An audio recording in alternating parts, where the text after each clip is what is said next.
Good morning विद्यार्थी मित्रों। आज हम वृंदावन दास जी के दोहे देखते हैं, आगे कंटिन्यू करते हैं। तो देखिए, पहला दोहा जो उन्होंने कहा है, सरस्वती के भंडार की बड़ी अपूर्व बात, जो जो खर्चे त्यों त्यों बढ़े, बिन खर्चे घटी जात। सरस्वती के भंडार, सरस्वती मतलब सरस्वती देवी, ज्ञान की देवता सरस्वती के बारे में यहाँ कवि हमें बताना चाहते हैं। माँ सरस्वती द्वारा जो हमें ज्ञान प्राप्त होता है, वह अखंड ज्ञान सतत हमारे पास होता है। लेकिन उसकी एक अपूर्व बात ऐसे बताना चाहते हैं कि जो जो खर्चे मतलब जो आप खर्च करते हो, जो अपने ज्ञान का उपयोग करते हो, ज्ञान आप देते हो, तो वह ज्ञान देते देते हम बहुत बार कुछ नया सीख जाते हैं। और जितने लोगों को, मान लीजिए जैसे कि हमारे कक्षा में 50 विद्यार्थी हैं, इन 50 विद्यार्थियों को आज मैंने कई छोटी सी भी एक बात नहीं बताई है, तो ये 50 विद्यार्थी और एक दो विद्यार्थियों को बताएंगे या किसी और को बताएंगे, तो यहाँ पर यह जो ज्ञान है, भले ही वह छोटा क्यों न हो, ज्ञान छोटा और बड़ा नहीं होता है। उसका उपयोग आप कैसे करते हैं, किस तरीके से, किस काम के लिए करते हैं, यह महत्वपूर्ण होता है। और इसीलिए जो जो खर्चे मैंने जिस जिस चीज़ का इस्तेमाल किया है, जो मेरे पास ज्ञान भंडार है, वह ज्ञान भंडार मैंने बांटने का काम किया है, तो बिना खर्चे घटी जात। तो यहाँ मैंने खर्च किया है तो यह बढ़ने वाला है। जैसे कि हमारे पास पैसा होता है, देखिए, जब हम अपने पॉकेट से पैसा निकालते हैं, कोई चीज़ खरीद लेते हैं, तो वह चीज़ हमारे पास आ जाती है, लेकिन हमारे पास से पैसा निकल जाता है, वह पुनः हमारे पास नहीं आ सकता है। लेकिन यहाँ ज्ञान की बात ऐसे नहीं है। आपने ज्ञान दिया है तो वह और बढ़ता जाने वाला है, औरों का और अधिक फायदा होने वाला है। और इसीलिए कवि यहाँ पर बताना चाहते हैं कि जितना भी आप लोगों को ज्ञान देते हैं, उतना ज्ञान बढ़ता ही जाता है। तो यहाँ पर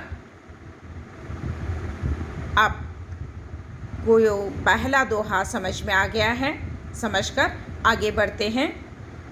अगर कुछ समझ में नहीं आता है तो आप बता सकते हैं, चैट बॉक्स में डाल सकते हैं, या आप पर्सनली फ़ोन करके भी पूछ सकते हैं। नैना देत बताए सब, हीय को हेत अहेत, जैसे निर्मल आरसी भली बुरी कही देत। यहाँ दूसरे दोहे में कवि बताना चाहते हैं, नैना देत बताए सब। नैना मतलब हमारी आँखें, जैसे जो है वैसे ही बता देती हैं। हीय को हेत अहेत मतलब यहाँ पर हित और अहित की बात बताते हैं कवि। जो जैसे है हित वाली बातें हैं तो आपके हित वाली बातें हैं। आपके सामने आपका कोई दोस्त आ गया है तो आपके हित के लिए है, या आपका अहित चाहने वाला है, आपका दोस्त है या शत्रु है, यह आपकी आंखें आपको बता देती हैं। जैसे निर्मल आरसी भली बुरी कही देत। जैसे निर्मल मतलब स्वच्छ, आरसी मतलब यहाँ पर आईना, मिरर। आईने के सामने जैसे आप खड़े होते हो, अब जैसे हो, आपका रंग रूप नाक नक्शा जैसे भी है, वह वैसे ही दिखा देता है। उसमें कोई अंतर नहीं आता है, वह कोई फर्क नहीं करता है। भली बुरी कही देत, जो जैसे है, भली बुरी कही देत मतलब जो जैसे है वैसे ही वह बता देता है। और इसीलिए यहाँ पर हमारे लिए महत्वपूर्ण बात यही है कि जो जैसे है वैसे बताने का काम आईना करता है। और इसीलिए कवि यहाँ पर बता देते हैं कि जो जैसे है वैसे हमारी आंखें हमें बता देती हैं। आगे का दोहा देखते हैं। अपनी पहुँच बिचारी के करतब करिए दार, तेते पाँव पसारिए जेती लांबी सार। यहाँ पर कर्तव्य मतलब कर्तृत्व, कार्य आपका जो भी है। अपनी पहुँच बिचारी के, आपकी पहुँच मतलब आपकी योग्यता, आपकी क्षमता, आपके पास होने वाली प्रतिभा किस तरीके से है और आप उसके माध्यम से जो कर्तृत्व दिखाते हैं, जो आप जीवन में यशस्वी होने के लिए, आगे बढ़ने के लिए सोच रहे हो, तो आपकी क्षमता के अनुसार ही आपको आगे बढ़ना है। जैसे कि आप साइंस के विद्यार्थी हैं तो साइंस फैकल्टी से ही आप आगे बढ़ सकते हैं। आर्ट्स के विद्यार्थी हैं तो आर्ट्स फैकल्टी में जो जो आपके योग्य कार्य है वही कार्य आप कर सकते हैं। आर्ट्स में एडमिशन लिया और हम बोल रहे हैं कि मुझे इंजीनियर बनना है, तो ये कदापि संभव नहीं हो सकता है। या आपको सीए बनना है तो ये संभव है क्या? नहीं है। और इसीलिए यहाँ कवि बताना चाहते हैं आपके पास आपकी क्षमता, योग्यता जो है वैसे ही काम कीजिए। तेते पाँव पसारिए जेती लांबी सार। सार मतलब यहाँ पर चद्दर, इस अर्थ से जैसे कि जितनी लंबी चद्दर है उतना ही पार फैलाना चाहिए। ये जो कहावत है, इस कहावत को मद्देनजर रखते हुए कवि यहाँ पर बताना चाहते हैं, तेते पाँव पसारिए जेती लांबी सर।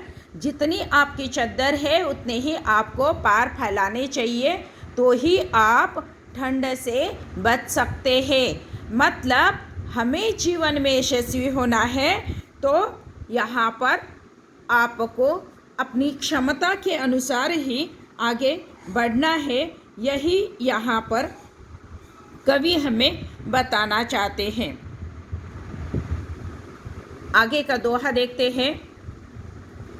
फेर न हवे है कपट सो जो कीजे बेपार, जैसे हांडी काट की चढ़े न दूची बार। यह कवि बताना चाहते हैं फेर न हवे कपट सो जो कीजे व्यापार। आप जो व्यापार करते हैं, जैसे कि कॉमर्स के विद्यार्थी हैं, व्यापार के बारे में जानते हैं। कॉमर्स का ही विद्यार्थी होना चाहिए ऐसी बात नहीं है, हर कोई व्यापार को जानता है। और ये जो हम व्यापार करते हैं, फेर न हवे कपट स जो कीजे व्यापार।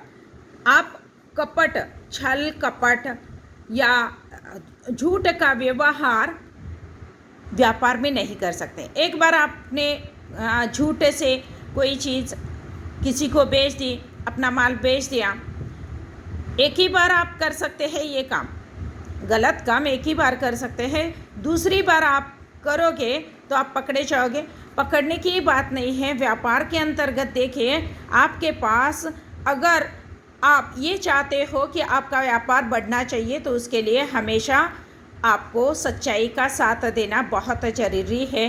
क्योंकि जैसी हांडी काट की चढ़े न दूजी बार। काट की हांडी, काट मतलब यहाँ पर लकड़ी की हांडी अगर आप चढ़ाते हैं तो एक बार ही उस पर खाना पकाया जा सकता है, दोबारा वह खाना पकाने लायक हांडी नहीं बचती है।